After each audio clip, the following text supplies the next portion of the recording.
Welcome to Focus English with Cece. Hello, everyone. Welcome back to Focus English with Cece. I'm Cece, and I'm so happy to be here with you. And I'm Tom. It's great to see you all again. If you want to improve your real-life English, you've come to the right place. Today, we are going to talk about something we all feel, but sometimes we lose: motivation. Have you ever started something with a lot of energy, but then you just stopped? Or maybe you feel tired of studying English and don't know why you are doing it anymore. That happens to the best of us, Cece. In this episode, our listeners will learn how to describe their feelings in English, how to explain their why, and most importantly, how to keep their inner fire burning.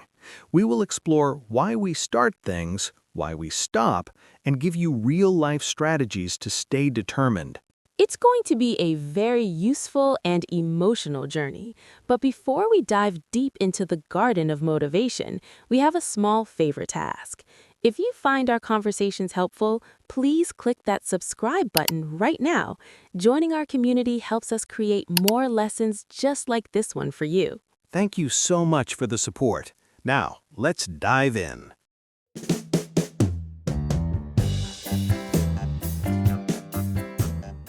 Today, we are not going to learn many words. We are going to learn just a few, but we will learn them very well. Tom, let's show them our list. Here are the words. Drive. This is like an inner engine. It is the energy that pushes you to do something without anyone telling you to. Passion means a very, very strong love for an activity or a subject. Apathy means a feeling of not caring, when you have no interest and no energy to do anything. Perseverance means the quality of not giving up even when things are very difficult or slow. Fulfillment means the deep happiness you feel when you do something that is important or meaningful. Great. Now here are the phrases. The why means the deep reason behind your actions. Inner fire means your internal motivation that keeps you excited from the inside. Motivation killer means something that stops you from feeling excited or makes you want to quit. Small wins means little successes or victories that keep you happy on the way to a big goal. And finally, our idiom for today. Don't compare your chapter 1 to someone else's chapter 20, meaning don't compare your beginning to someone else's end. Everyone starts at a different time. Keep these words in your mind, listeners. We're going to use them throughout our story today. I really love that idiom about chapter 1 and chapter 20. It makes me feel much better about my English. Me too, Tom. Sometimes I see teachers who have been teaching for 30 years and I think, oh, they are so much better than me. But then I remember they are on chapter 20 and maybe I'm only on chapter 5. It's not a race. Exactly. And if I compare myself to them, it becomes a motivation killer. I feel sad and then I don't want to work. That is where apathy comes from. When you feel like you will never be that good, you stop caring. You lose your drive. So how do we fix that? How do we find our passion again? I think it starts with the why.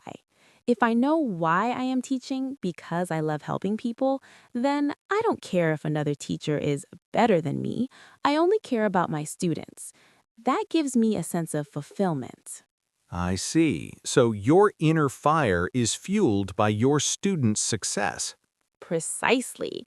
And I use perseverance to keep going even when I am tired. I focus on small wins like a student learning one new word. I love that. One word is a win. One sentence is a win. Exactly. Now, let's use these words to tell a bigger story about how motivation works in our real lives. Let's talk about a time when motivation goes away. Cece, you remember when I decided to learn the violin last year? I do. You were so excited. You bought the violin, you bought the books, and you were practicing every day. You had so much drive. I did. At that time, my passion for music was very strong. I loved the sound of the violin. But there was a specific reason I was working so hard. There was a talent show in my town. Ah, so that was the why. Yes, I wanted to stand on that stage and play a song for everyone. That was my goal. For 3 months, I used a lot of perseverance. Even when my fingers were sore and my neck was tired, I didn't stop. I was thinking about the talent show every single day. That sounds like a strong motivation. So what happened?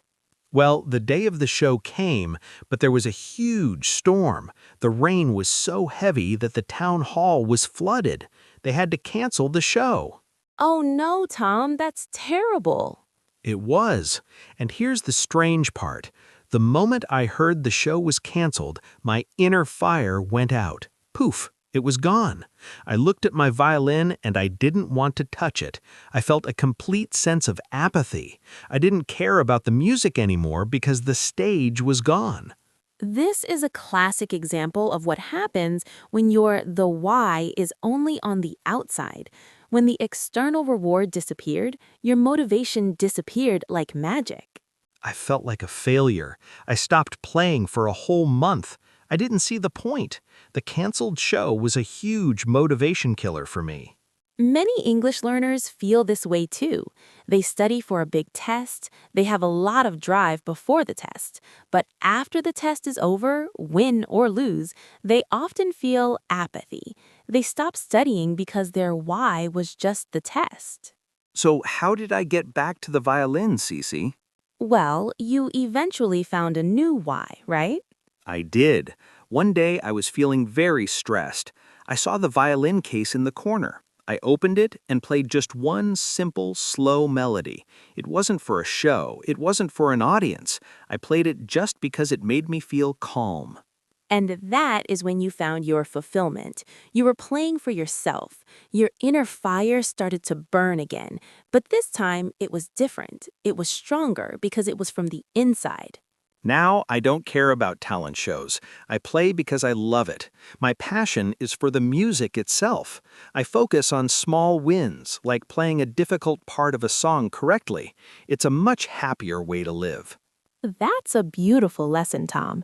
It's about moving from the outside why to the inside why. Let's dive deeper into this idea of the inner fire. Tom, imagine we are in a small wooden cabin in the middle of a snowy forest. Ooh, I love that. It's cold outside, but inside it's warm. Exactly. In this cabin, there's a fireplace. The fire inside that fireplace is your motivation. Now, intrinsic motivation is the spark that starts the fire. It's your passion. It's the reason you do something because you love the activity itself. You do it even if nobody is watching. And what about extrinsic motivation? That is the wood you put on the fire. It could be a prize, money, or a high score on a test. This wood is very important. It makes the fire bigger and warmer. But if you only have wood and no spark, you just have a pile of cold sticks. Exactly. This is the problem many people have. They have a lot of wood, they want the money, they want the promotion, they want the certificate, but they have no inner fire. They have no passion for the work itself, so they have to force themselves to work. It feels very heavy. I see. So if you have a strong the why that comes from your heart, you have that spark. Your drive comes from the inside. Yes, and when you have that, you find more fulfillment. Even on days when you don't get a prize, you still feel good because you love what you're doing. Let's think about our English learners. If their only motivation is to pass a test, they're just collecting wood. But if they find an English book they love or a friend they enjoy talking to, that is the spark. That is their inner fire. Precisely. And when they have that fire, they will have more perseverance. When English grammar gets difficult, and we know it does, they won't quit. They will keep going because they want to reach that feeling of fulfillment when they can finally express their thoughts. I think we should also mention that it's okay to have both. It's great to want a better job, the wood, and to love the language, the fire. Of course, the best combination is when your passion leads you to success. But always remember, protect your fire first. Don't let the wood crush the small flame of your love for learning. But Cece, what about the days when the fire feels very, very small? I call these gray days. We all have them, Tom. Even the most successful people in the world have days where they feel apathy, days where they just want to stay in bed and watch TV. On those days, my drive is zero. I look at my Spanish books and I think, I will never learn this. It's too hard. When that happens, you are likely comparing yourself to others. You are looking at a native speaker or a fluent student and thinking, why am I not like them? This is the biggest motivation killer. That's when I need to remember our idiom. Don't compare your chapter 1 to someone else's chapter 20. Exactly. On a gray day, you're usually comparing your current struggle to someone else's perfect result. But that person on chapter 20 had many gray days too. They had many moments of apathy. The only difference is they used perseverance to keep moving through the grayness. So what is the strategy? How do we move when we feel heavy? You focus on small wins. Don't think about being fluent. Don't think about the whole book. Just think about the next 5 minutes. Tell yourself, I will just learn 3 new words today. That's all.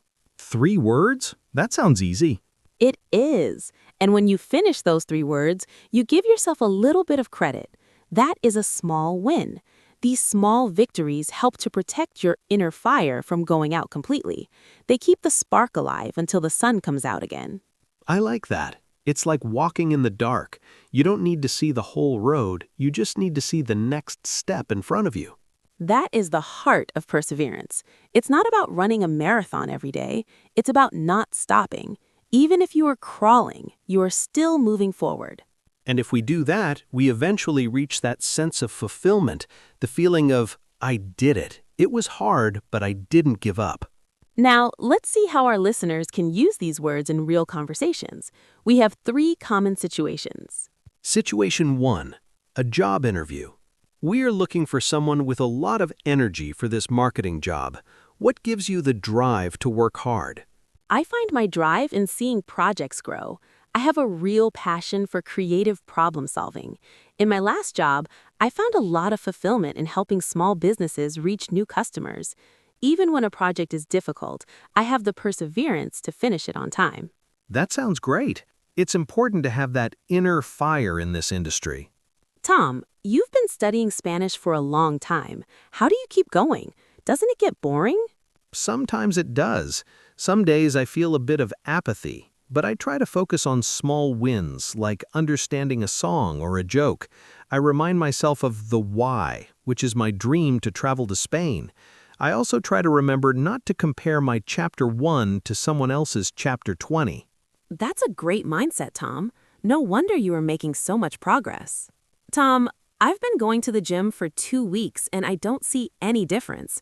I just want to quit. It's a total motivation killer.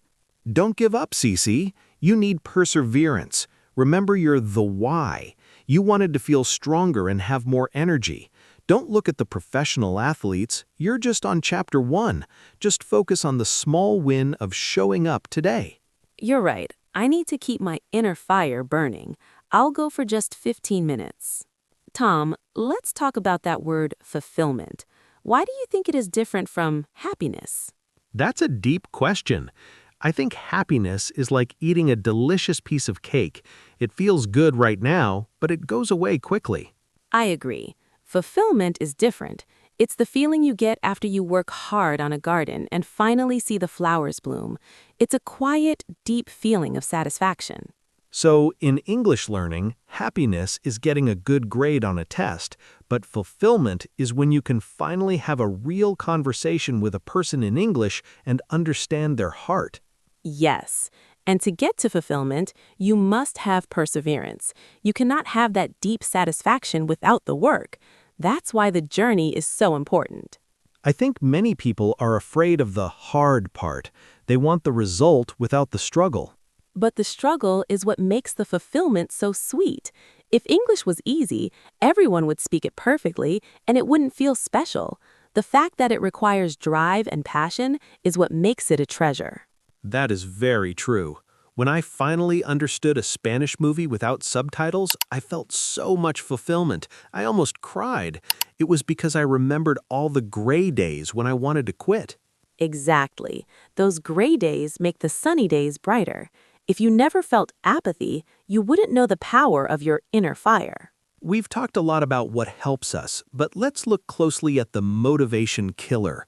What are the most common ones? The first one, as we said, is comparison. That's why we have our idiom. Don't compare your chapter 1 to someone else's chapter 20. When you look at others, you stop looking at yourself. The second one, I think, is perfectionism, trying to be 100% correct all the time. Definitely. If you think you must be perfect, you will feel apathy very quickly because perfection is impossible. Mistakes are not failures, they are part of your perseverance. And the third one? I think it's losing your why. If you forget your why, your actions become empty. You are just moving your mouth, but not speaking from your soul. How do we stop these killers? You stop them with small wins. When you feel like a failure, find one small thing you did right. If you stop perfectionism, you allow yourself to be a student. And if you find your why, you bring the meaning back to your study. It's like a battle in your mind every day. It is, but you have the tools now. You have the words to describe what is happening.